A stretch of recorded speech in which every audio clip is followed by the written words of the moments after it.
Sharon memang sempat jadi bintang media. Setelah mengadu ke polisi, dia laris. Diwawancarai banyak stasiun TV, seandainya saya berhasil menghubungi Sharon, sebenarnya ada satu pertanyaan lagi yang ingin disampaikan. Mengapa saat tampil di TV-TV itu Sharon mengenakan jilbab dan baju syar'i, padahal dia itu Kristen? Sharon hadir satu kali di pengadilan, yakni saat menjadi saksi pelapor. Pasal yang dituduhkan pada Julianto adalah pencabulan pada anak. Karena itu Komisi Nasional Perlindungan Anak turun tangan. Saya saking penasarannya mencoba untuk mengontak Sharon sendiri. Dan lewat Instagram saya,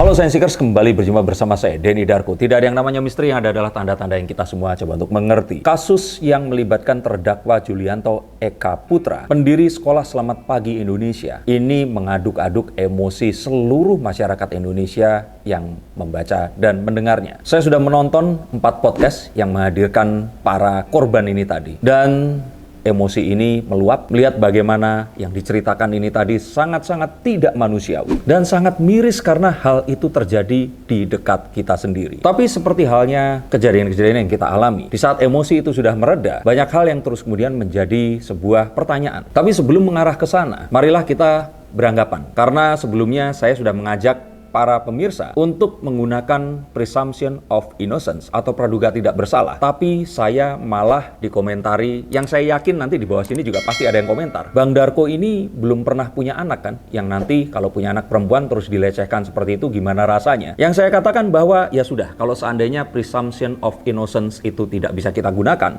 yuk kita anggap saja bahwa terdakwa Julianto Eka Putra atau Kojul ini memang melakukan perbuatan keji itu. Sudah ya? Kalau sudah, yuk kita kesampingkan dulu. Kita bahas sesuatu yang saya baca dan sangat menarik. Ini ditulis oleh Bapak Dahlan Iskan. Atau paling tidak ini dinaikkan di kanal beliau, yaitu This Way. This itu Dahlan Iskan, Way, jalan, ada di thisway.id. Dan ini baru naik hari ini, tanggal 21 Juli 2022. Kita akan coba reaction konten Pak Dahlan Iskan yang berikut ini. Ini adalah sebuah vlog yang bisa kalian ikuti dan juga kalian bisa lihat langsung di thisway.id. Ini unggahan yang terakhir di tanggal 21 Juli ini, pagi-pagi. Tadi saya juga membacanya pagi banget, jam 4:30, baru saja naik setengah jam. Selamat pagi, Batu. Tentu Anda masih ingat kedinginan di pagi jam 4 seperti ini. Ketinggian posisimu membuatmu terasa sejuk dan damai. Di lain pihak, begitu banyak hati yang panas memandangimu. Itu seperti puisi melankolis yang lebih cocok dikirim ke Sekolah Selamat Pagi Indonesia atau SPI yang berlokasi di kota wisata Batu, Malang. Yang belakangan ini lagi diguncang kehebohan. Pimpinan sekolah ini diberitakan melakukan pencabulan besar-besaran pada murid perempuan di situ. Demo digelar di depan kantor polisi dan pengadilan. Sampai pun banyak karangan bunga diusung di demo itu.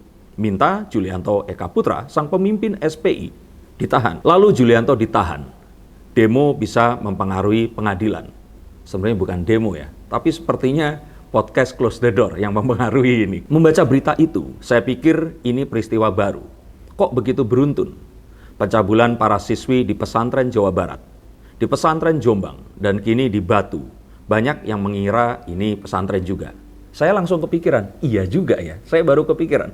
Karena sebagai seorang wartawan senior, pasti pola pikirnya ini sangat cerdas dan bisa mendeteksi banyak hal di saat bersamaan. Beda dengan orang awam seperti kita. Dan ini membuat saya berpikir, benar juga ya, kenapa hal ini itu keluarnya bersamaan. Kalau saya pikir, orang-orang ini takut kalau ngomong sendirian dan saat bareng ya sudah diungkapnya barengan. Gimana menurut pendapat kalian? Musim pandemi ini kok menjadi seperti musim pencabulan. Seseorang kirim foto lama ke HP saya disertai clipping berita. Ternyata saya pernah berkunjung ke sekolah SPI itu sekitar 10 tahun lalu. Saya jadi ingat kekaguman saya kepadanya. Kala itu saya pun mengontak siapa saja di sana. Saya sangat khawatir sekolah itu ditutup. Ini kenapa? Orang sekelas Dahlan Iskan khawatir sekolahnya ditutup. Tidak ditutup, Pak. Masih bukan normal, Pak. Begitu ujarnya. Tapi perasaan kami semua gundah sekali. Para guru dan murid di sini gelisah. Demikian juga orang tua murid, ujar seorang guru. Selamat Pagi Indonesia adalah sekolah kerja. Sekolah sambil bekerja. Bekerja sambil sekolah. Ilmu di sekolah langsung dipraktekkan di lapangan. Di sekolah itu juga, ini memang sekolah plus kewirausahaan.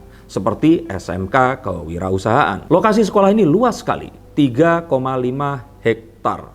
Tempat sangat strategis di tengah kota wisata Batu, di dekat Simpang 3 menuju Pemandian Selekta. Kalau orang Jawa Timur seperti saya, pasti akan tahu ini di mana. Dan ini memang terletak di jalan yang, kalau kita bilang ini jalan utama ya. Sehingga sulit dibedakan apakah lokasi ini sekolah, atau tempat rekreasi, atau fasilitas outbound, atau permainan, atau spot berfoto, dan kafe. Jadi saya pikir di dalamnya pasti ada fasilitas-fasilitas yang serupa, karena saya belum pernah datang ke sana. Semuanya ada di situ. Siswa yang sudah mendapat pelajaran kewirausahaan langsung mempraktikkannya. Jadi pelayan kafe, jadi pemandu wisata, jadi kasir, jadi pengelola tiket, jadi pengawas, jadi apa saja. Sekolah lain banyak yang mengirim siswa ke SPI, rekreasi yang bernuansa pendidikan menyenangkan. Anak-anak yang ke sana senang sekali. Di sana yang melayani anak-anak sebaya, ujar Ustadz Ali Wahyudi, pimpinan Madrasah Modern Tursina Batu. Ini keponakan saya mondok di sana. Kami sering mengirim santri rekreasi ke sana, ujar Ali. Saya pun mendapat kontak ke SPI. Berapa banyak murid wanita yang dicabuli pimpinan sekolah? Tanya saya. Ini tanya Pak Dahlan Iskan ya. Kenapa Bapak bertanya begitu? Jawab orang yang dihubungi ini tadi. Loh, kan di media disebutkan begitu, jawab saya. Itulah Pak, kami juga heran di sini, kata orang ini tadi. Julianto kini sedang diadili di Pengadilan Negeri Malang. Proses pengadilan ini ternyata sudah sejak tahun lalu, bukan mulai baru-baru ini. Rabu kemarin sidangnya memasuki tahap penuntutan. Jaksa akan menuntut Julianto dihukum berapa lama? Ternyata sidang kemarin itu ditunda. Awalnya Julianto diadukan oleh seorang mantan siswi, juga mantan karyawan asal Madiun. Namanya Sharon Della Sandra. Isi pengaduannya, Julianto melakukan pencabulan dan kekerasan seksual kepada diri Sharon. Kapan pencabulan itu dilakukan? Sudah lama, 12 tahun yang lalu. Mengapa baru mengadu 12 tahun kemudian? Itu yang akan saya tanyakan kalau bertemu Sharon kelak. Yang jelas, pengaduan ke polisi itu baru dilakukan 29 Mei tahun 2021, yakni 4 bulan setelah Sharon berhenti sebagai karyawan di SPI. Nah, fakta ini yang juga saya baru sadar. Karena saking saya emosionalnya kemarin, saya tidak mencoba mengetahui hal ini. Dan ya itu tadilah yang membedakan seorang wartawan senior sekelas Dahlan Iskan yang bisa bahkan namanya saja ini ketahuan.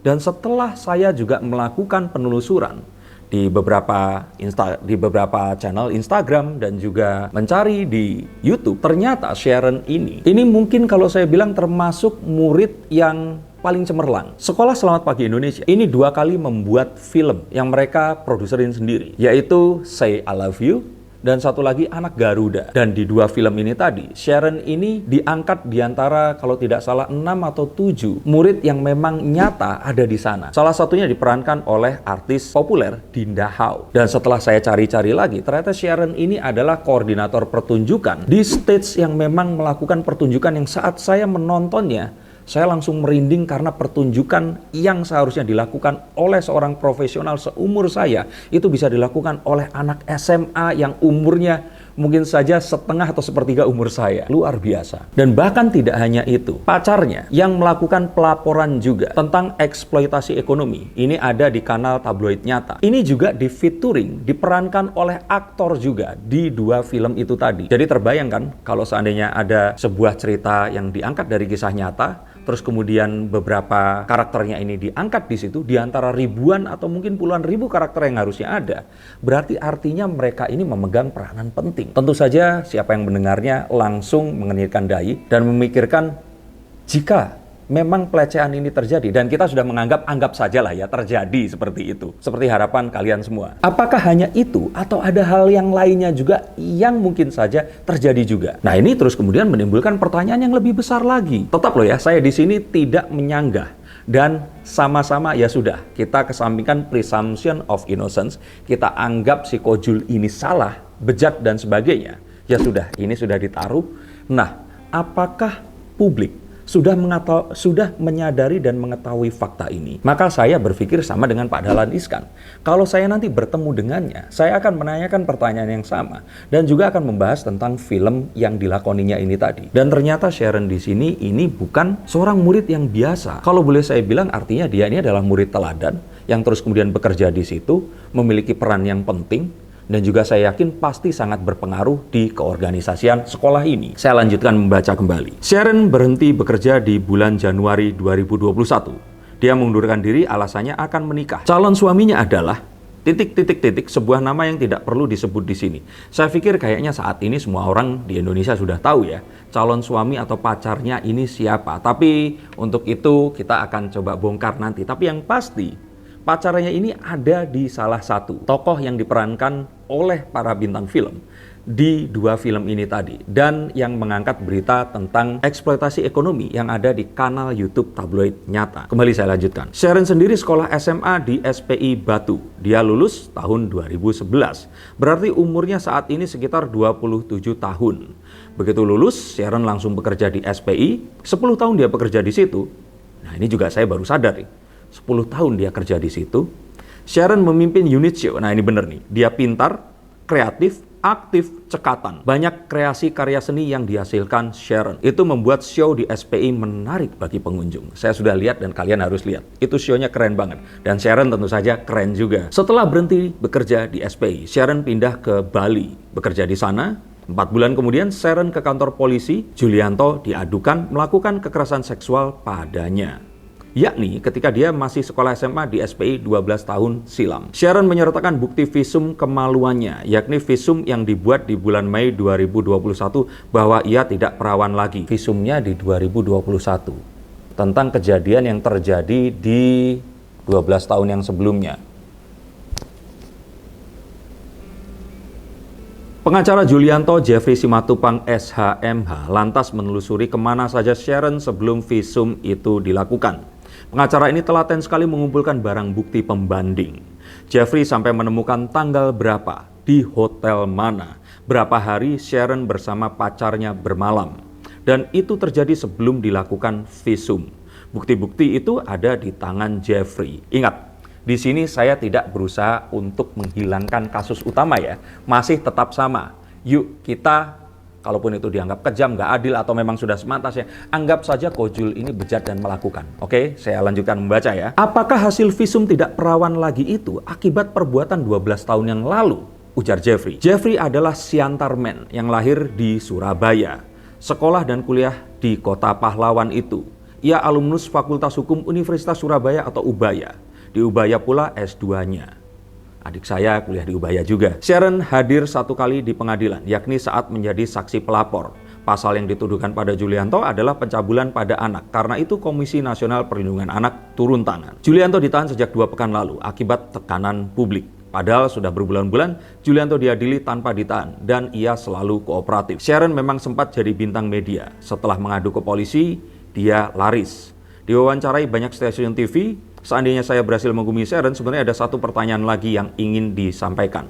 Mengapa saat tampil di TV-TV itu Sharon mengenakan jilbab dan baju syar'i padahal dia itu Kristen? Kalau yang saya lihat di Hotman Paris Show, sepertinya dia itu mengenakan kerudung itu tujuannya adalah mungkin saja untuk menyamarkan ininya, identitasnya. Karena kan ya kalau memang kasus yang melibatkan pelecehan ini biasanya sengaja dilakukan seperti itu untuk melindungi ya hak-hak yang akan terjadi setelah kasus ini tadi diangkat. Tapi seharusnya ini kan bisa sesimpel mengenakan baju yang lain ya. Itu yang saya tanyakan karena orang jadi a priori berbeda.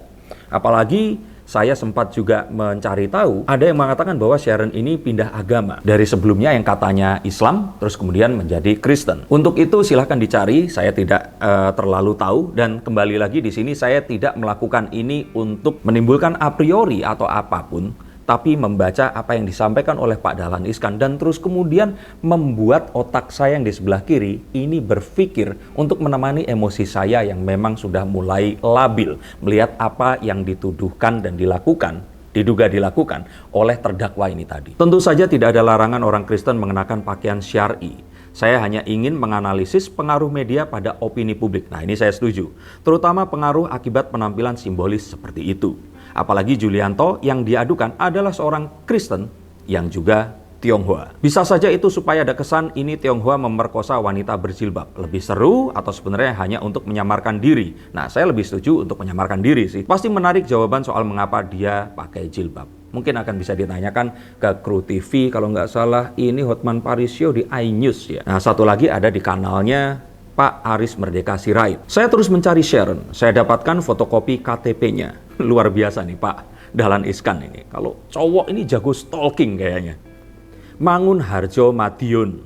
Tapi saya belum berhasil mengontak Sharon. Nomor telepon yang saya dapat tidak bisa terhubung. Alamat rumah yang ada di KTP sudah didatangi petugas this way. Kosong. Itu rumah kontrakan di dalam sebuah gang, sederhana sekali, sudah setahun pindah tanpa ada yang dipamiti, ujar tetangga di rumahnya. Sharon juga pernah tampil di koran. Ia menceritakan kiat-kiat hidup kreatif termasuk menceritakan mengapa dia menciptakan gerak teatrikal dengan judul Show My Transformation. Yaitu teater gerak yang menggambarkan perubahan ulat menjadi kepompong yang akhirnya jadi kupu-kupu indah. Ini keren banget loh idenya. Karena kan memang itu namanya Transformation Center. Keluarga Julianto sendiri lagi mengusahakan kembali tahanan luar. 3 anak Julianto yang sekolah di luar negeri pulang semua. Selama Julianto tidak aktif, kepemimpinan di Selamat Pagi Indonesia dipegang Sandy Franciscus Tantono. Sandi adalah ketua yayasan di situ. Ia juga dosen. Memang SPI sudah pula mendirikan perguruan tinggi. Namanya Sekolah Tinggi Kewirausahaan Selamat Pagi Indonesia atau STKSPI. Sekolah ini diresmikan 4 tahun lalu yang meresmikan Menristek Muhammad Nasir. Sebenarnya sudah lama Sandy memegang posisi pimpinan sehari-hari. Julianto sudah lebih banyak mengurus penyediaan dana sekolah. Sandy sudah mampu dilepas, ia lulusan S1 Petra Surabaya, lalu melanjutkan S2 di Thailand, sedang doktornya diperoleh di Austria. Belakangan Julianto hanya mengordinasikan donatur sekolah. Parah, akibat peristiwa ini, beberapa donatur telah mundur. Julianto memang harus rajin mencari dana. Sekolah ini khusus untuk anak yatim piatu, yatim saja atau piatu saja dari seluruh Indonesia tanpa pandang suku dan agama.